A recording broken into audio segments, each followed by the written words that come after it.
নমস্কার বন্ধুরা, শুভ দুপুর। আজকে 25শে ডিসেম্বর। সবাইকে বড়দিনের অনেক অনেক শুভেচ্ছা। সবার খুব ভালো কাটুক।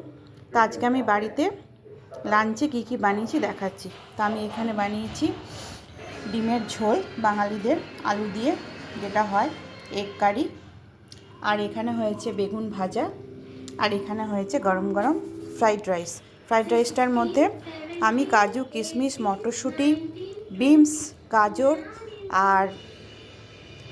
আর কি দিয়েছি এটার মধ্যে, বিট দিয়ে তারপরে এটার মধ্যে সমস্ত কিছু দিয়েছি। ঘি, গরম মশলা, জয়িত্রী, জায়ফল, তারপরে ছোটো এলাচ, বড় এলাচ, স্টার সমস্ত কিছু গুঁড়ো করে এটার মধ্যে দিয়ে আর চিনি, নুন দিয়ে ফ্রাইড রাইস বানিয়েছি। একদম ঝোড়ো ঝোড়ো ফ্রাইড রাইস।